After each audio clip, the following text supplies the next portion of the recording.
Buenos días, un gusto estar aquí, invitado por Hugo y con tantos amigos, escritores, por los reencuentros, que no sabemos hasta cuándo duran, ¿ya? Y por las posibilidades que tenemos de cambiar nuestra sociedad, aunque siempre se frustran, pero como el mito de Sísifo, hay que seguir subiendo la piedra siempre. Antes de decir lo que tengo que decir, quiero recordar que cuando hace ya mucho tiempo estuve en Canadá, se organizó un encuentro sobre literatura y derechos humanos en la Universidad de Toronto con invitados internacionales. Y ahí me pidieron que presentara un recital en que participaba Eduardo Galeano y Daniel Biglietti, ¿ya? Entonces fue mi oportunidad de conocer a Eduardo Galeano. Bueno, la poesía del Maule en el cruce de la tradición y la modernidad. Dentro de la ya larga tradición de la literatura chilena moderna, cabe preguntarse qué significa ser un escritor del Maule. Y más aún, ¿qué se entiende por literatura maulina o directamente por poesía maulina? ¿Se trata de una identificación territorial? Y si es así, ¿comprende escritores nacidos dentro del Maule, que vivieron en la zona, que ejercieron su oficio de escritores en medios y editoriales locales, o que sencillamente hablaron de una realidad maulina en sus escritos? ¿Y qué entendemos por Maule? El río, los parajes cercanos al río, este río y otros como el Mataquito, el Loncomilla, el Canal Lircay, o ampliamos el espectro literario hasta abarcar toda la zona central, como ha ocurrido con el Diccionario del Maule de Matías Rafide o nuestra colectiva Antología Poética del Maule. El Maule, más que el nombre de un río, es un territorio cultural que se hace tan fluido como el símbolo que lo sustenta. Desde este punto de vista, la zona del Maule podría extenderse entre las provincias de Curicó y de Cauquenes, pero se amplía en los arraigos que permanecen en el tiempo, los escritores que tienen cierta afiliación con la provincia y que se alargan sus exilios, traslados, desterritorializaciones y movimientos físicos y simbólicos, con una impronta que es por un lado rural, criolla, tradicional, y por otro también cosmopolita y universal. En este sentido más amplio, hay una escritura literaria y crítica de la zona que se origina en el siglo XIX, cuando la poesía todavía ocupa un lugar secundario en el país y en toda América Latina, como pura imitación europea. Entre nuestros precursores más relevantes podemos citar a don Bernardino Abarzúa, nacido en 1876 en Linares, sacerdote, periodista y poeta de factura patriótica; a don Juan Barros Moreira, cuentista y novelista nacido en Talca en 1884, que destaca por una novela titulada El zapato chino; o el reconocido narrador Daniel Barros Grés, nacido en una hacienda cercana a Bichuquén en 1834, autor de una veintena de obras narrativas y teatrales, entre ellas la novela Cuatro Remos. Tampoco habría que olvidar en este breve recuento a don Pedro Nolasco Cruz, crítico literario, ensayista y narrador reconocido a nivel nacional, quien nació en Molina en 1857, o a Aurelio Díaz Mesa, dramaturgo, cronista e historiador, autor de un bestseller titulado Leyendas y episodios chilenos, nacido en Talca en 1879, y Armando Donoso, también talquino, autor de numerosos ensayos, esposo de la poeta María Monbel y participante activo del grupo Los 10. Es lamentable la falta de escritoras mujeres durante el siglo XIX, pero eso tiene que ver con su invisibilización, ya que recién a comienzos del siglo XX acceden en forma masiva a la educación y al ámbito público. Durante el siglo XX el caudal literario de la zona maulina se acrecienta, especialmente porque el acceso social a la educación, a los medios de comunicación, especialmente los periódicos y revistas de la época, el auge de los partidos políticos, el traslado del campo a la ciudad, el aumento de la administración del Estado y otros fenómenos que trae la llegada del capitalismo permiten el intercambio de ideas y una producción de libros en permanente crecimiento. Citaré solo aquellos autores ampliamente reconocidos a nivel local y nacional, entre ellos Manuel Astica, periodista y autor teatral nacido en Linares, poeta laureado y crítico de fuste. Guillermo Blanco, narrador de primer nivel nacido en Talca en 1926, ganador de innumerables premios, entre ellos el Premio Nacional de Periodismo, y autor de Cuero de Diablo y Camisa Limpia. El activista y gestor cultural Marcial Cabrera Guerra, fundador de las revistas más importantes de fines del siglo XIX y comienzos del XX. El narrador Matías Cardal, de Chanco. El escritor de ciencia ficción Hugo Correa, oriundo de Curepto y autor de Los Altísimos. Ricardo Donoso, autor de más de una veintena de libros, Premio Nacional de Ciencias Humanas, historiador y sociólogo nacido en Talca. El padre Alfonso Escudero, crítico y ensayista reconocido a nivel nacional y nacido en Quinamávida. Agrego a esta lista a Guillermo Felio Cruz, historiador de Talca, a Federico Gana, autor de Días de Campo, obra llevada al cine por Raúl Ruiz, quien se establece cerca de Linares, a Manuel Gandarillas, cronista linarense, a Claudio Giaconi, curicano que se convirtió en un mito de la generación del 50, a César Godoy Urrutia, quien nació en Teno, educador, historiador y político reconocido a nivel nacional. Renato González, de Constitución, apodado Mr. Wifa, comentarista y cronista deportivo de gran reconocimiento. Marta Jara, cuentista nacida en Talca, reconocida por varios premios. Yolando Pino, estudioso del folclore nacional y recopilador de cuentos orales de todo el país. Óscar Pinochet de la Barra, novelista y diplomático chileno.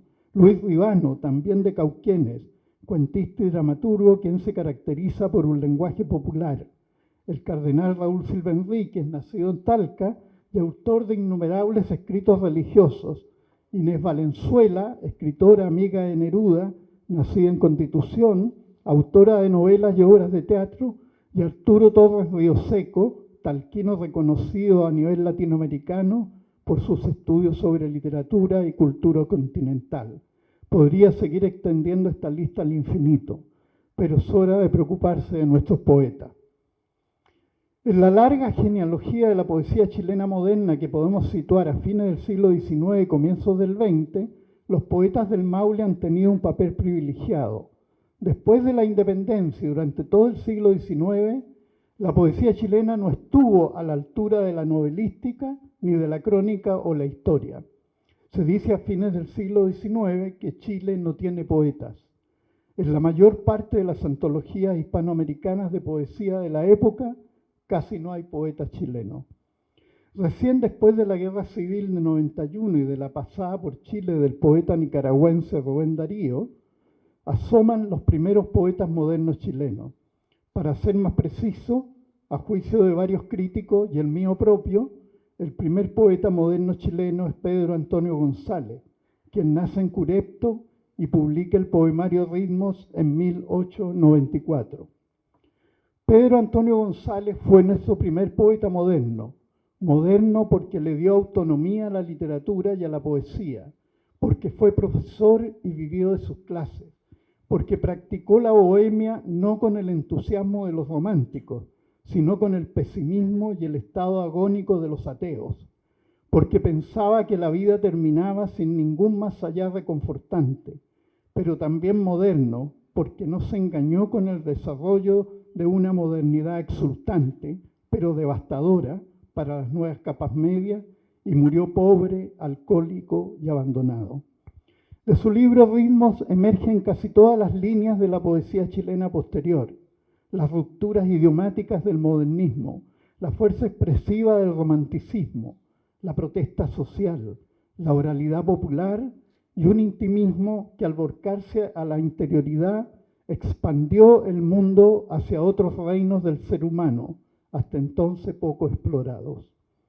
Murió como otros poetas nacionales en la sala común del Hospital de Talca, víctima de una insuficiencia cardíaca. Desde sus inicios, la producción poética del Maule se relacionó con una especie de locus amoenus, lugar ameno o paradisíaco, a veces con ribetes criollistas o naturalistas, que ensalzaba la descansada vida del campo, repitiendo la vieja dicotomía entre la corte y la aldea. El nacionalismo y el regionalismo se desbordan desde fines del siglo XIX a raíz de la patriotería dejada por la guerra y el dominio territorial de ciertas familias de prosapia patricia, generando una matriz estética de larga duración en el imaginario nacional, lo que da origen a un criollismo fundamentalista cuyo epígono es Mariano Latorre, y a un proyecto idílico del mundo rural en donde utópicamente conviven peones y patrones. De allí el surgimiento de una serie de poetas que cantan al campo y a la naturaleza, ya sea para ensalzarla con nostalgia, ya sea para alentar sus formas de vida, ya sea para ejercer una crítica despiadada sobre sus costumbres. Entre ellos cabe citar a Jorge González Bastía, Abel González, Luis Felipe Contardo, Jerónimo Lagos Lisboa, Carlos Acuña, todos cultivadores del soneto, el verso breve, críticos del retoricismo de la tradición anterior, pero siempre exaltando el terruño que los vio nacer. La tradición nativista y ruralista se va a mantener en los poetas vinculados a la región hasta el día de hoy. Los campos, ríos, montañas, bosques y mares de la zona central del país serán ensalzados y representados en un sinnúmero de textos poéticos, ya sea a través de su transformación humanizada, ya sea sirviendo de escenario a los sentimientos y emociones de sus habitantes, ya sea como contrapunto obligado a un mundo urbano cada vez más alienante para la vida humana. Un proceso de identificación mayor recorre la obra de muchos de ellos, una identidad cultural que los interpela como parte de un terruño, de un territorio, de una construcción social que los identifica con la región y con el país. En ese sentido se puede percibir por un lado un sustrato permanente que es la vinculación y el arraigo con la tierra nativa, y por otro una articulación que cambia a partir de la pertenencia a una clase social, a una cultura religiosa o laica, a una familia, a un género, a una creencia política, a la relación con los otros.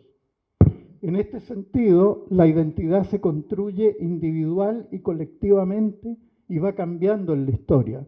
Así es como la visión que los poetas que vienen después desarrollan acerca de su territorio y la vida en él se transforma paulatinamente, aunque ciertos rasgos se conservan. Algunos, como Aída Moreno, Eusebio Ibar, Max Jara, Armando Ulloa, Joaquín Cifuentes Sepúlveda, Carlos René Correa, Augusto Santelices y Manuel Francisco Mesa Seco mantienen este enraizamiento con el terruño bajo diversas modalidades y temples de ánimo personales, aunque su impronta estética y su estilo difiere entre uno y otro. La nostalgia por el espacio perdido y la añoranza de un mundo desaparecido se aunan a las producciones poéticas con el entusiasmo por la descripción de los territorios conocidos. Permiso.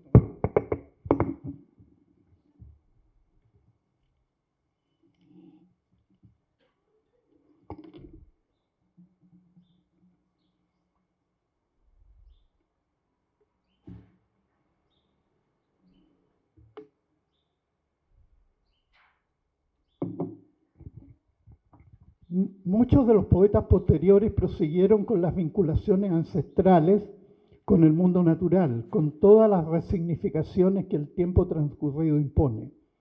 Ellos reciclaron las lluvias y los bosques para convertirlos en imágenes simbólicas de una representación más amplia, colectiva y universal, que los hermanó también con poetas contemporáneos de otros lugares de América Latina, Norteamérica y Europa.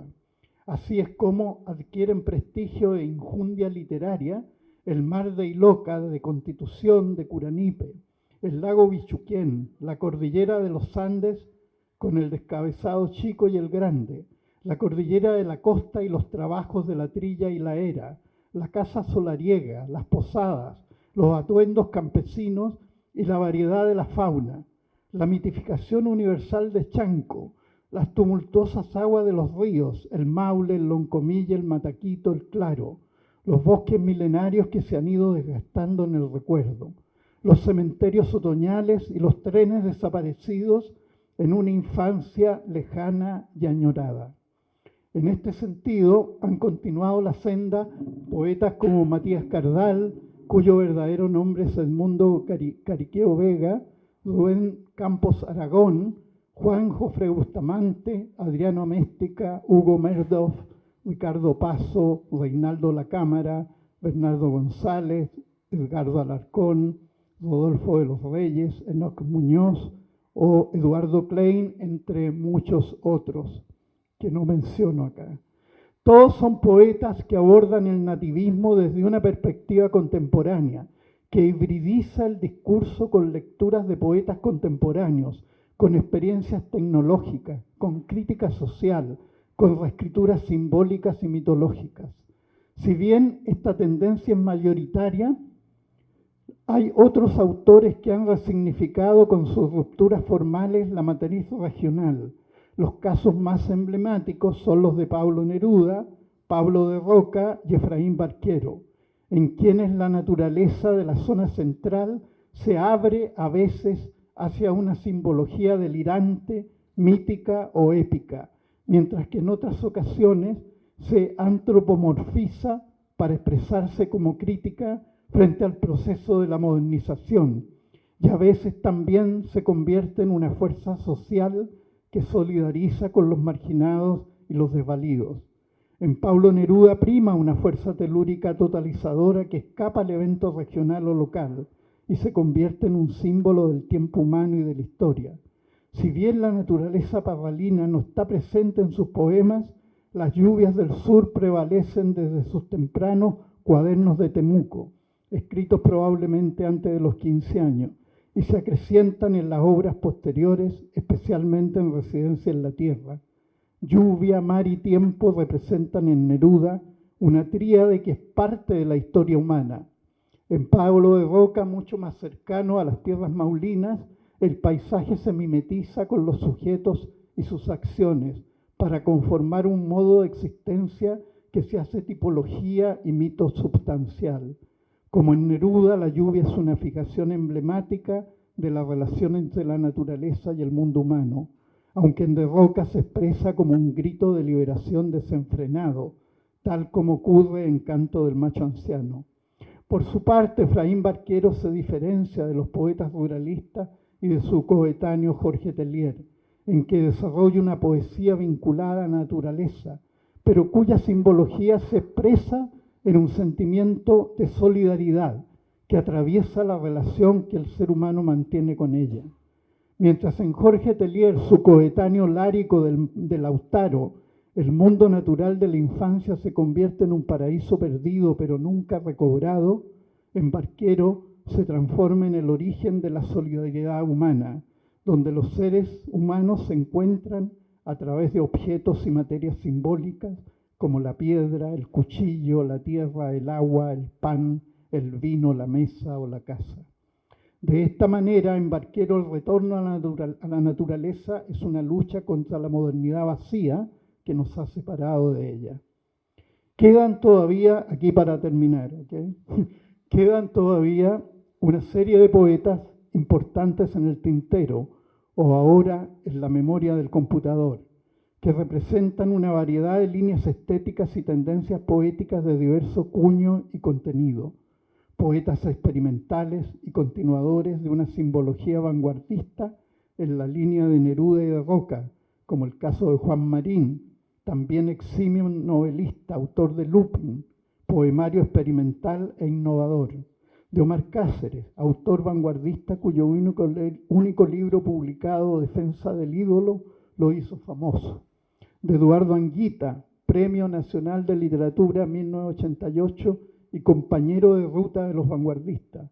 De Enrique Gómez Correa, participante del tardío grupo surrealista La Mandrágora, junto a Braulio Arenas, Teófilo Cid y Jorge Cáceres, y que extendió su reino de las vanguardias hasta fines del siglo XX.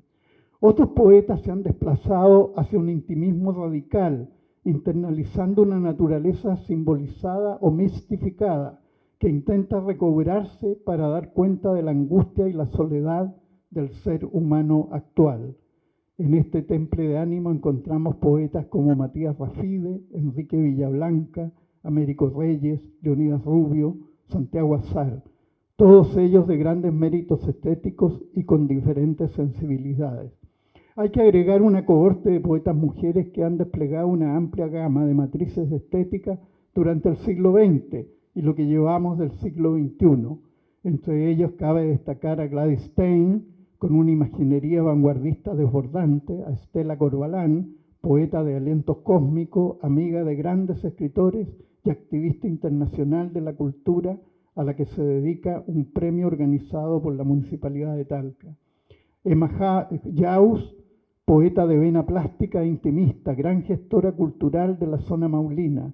Amparo Pozo, que en sus versos sintéticos se conecta con los poetas que añoran el mundo natural en la búsqueda de una identidad siempre huidiza. Isabel Gómez, poeta neovanguardista y minimalista, que utiliza la sugerencia aguda y provocadora para dar cuenta de nuestro mundo actual. Cecilia Rubio, que en sus poemas vuelve a la infancia y a la casa solariega para desmitificarla y reconstruirla con los materiales del presente y del futuro.